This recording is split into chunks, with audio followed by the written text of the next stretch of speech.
Today we see in this video vocabulary. Articulate, able to express ideas clearly and effectively. For example, she is articulate in debates. இதுல என்ன சொல்றாங்கன்னா அவங்களோட ideas வந்து எப்படி express பண்றாங்கன்னா ஒரு கிளியராகவும் அண்ட் எஃபெக்டிவா வந்து எக்ஸ்பிரஸ் பண்ணியிருக்காங்க அந்த டிபேட்ல. இதான் வந்து எக்ஸாம்பிள்ல சொல்லியிருக்காங்க. அஸ்டியூட்னா very clever and quick to understand situations. For example the businessman made an astute decisions. அதே மாதிரி தான் ஜட்ஜ் வந்து எப்படி மேட் பண்றாங்க அவங்களோட டெசிஷன்ஸ் வந்து ஒரு கிளெவரா இந்த குயிக் அண்டர்ஸ்டாண்ட் சிச்சுவேஷன்ஸை வந்து குயிக்கா அண்டர்ஸ்டாண்ட் பண்ணிக்கிற மாதிரி வந்து டெசிஷன்ஸை வந்து மேக் பண்றது தான் வந்து அஸ்டியூட் சொல்றாங்க. பினோவலண்ட்னா kind and generous. The benevolent woman donated money to charity. சேரிட்டிக்கு என்ன பண்றாங்க? டொனேட் பண்றாங்க. benevolent women, the கைண்டான ஜெனரஸான woman. இதான் வந்து benevolentக்கான மீனிங் அண்ட் எக்ஸாம்பிள். credible-னா என்னன்னா believable and trustworthy.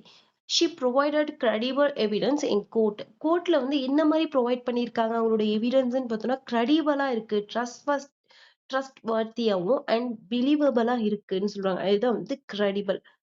அப்புறம் டைனாமிக் பார்த்தோம்னா energetic and full of new ideas. வந்து அவங்களோட ஐடியாஸ் வந்து எப்படி இருக்குன்னா ஒரு எனர்ஜெட்டிக்கா இருக்கு. இதான் வந்து கம்பெனில வந்து அது மாதிரி லீடர்ஸ் வந்து தேவைப்படுறாங்கன்னுட்டு ஃபார் எக்ஸாம்பிளா சொல்லியிருக்காங்க. the company needs a dynamic leader. ஃபிளாவ்லெஸ்னா என்னன்னா பெர்ஃபெக்ட் வித்தவுட் எனி மிஸ்டேக். எந்த ஒரு மிஸ்டேக்கும் இல்லாம அவங்களோட டான்ஸ் வந்து அவங்களோட பெர்ஃபார்மன்ஸ் எப்படி இருக்குன்னா ஃபிளாவ்லெஸ்ஸா இருக்குன்னுட்டு இந்த எக்ஸாம்பிள்ல சொல்லியிருக்காங்க. கிரிகேரியஸ் வந்து நிறைய இன்டர்வியூல வந்து இந்த வேர்டை வந்து யூஸ் பண்ணியிருப்பாங்க. Friendly and sociable. ராகுல் is gregarious and makes friends easily. இந்த ஒரு ஃப்ரெண்ட்லி மேனரா வந்து இருக்கிறது தான் வந்து கிரிகேரியஸ்ன்னு சொல்றாங்க. இம்பீசபிள், எக்ஸ்ட்ரீம்லி பெர்ஃபெக்ட் ஆர் ஃபால்ட்லெஸ்.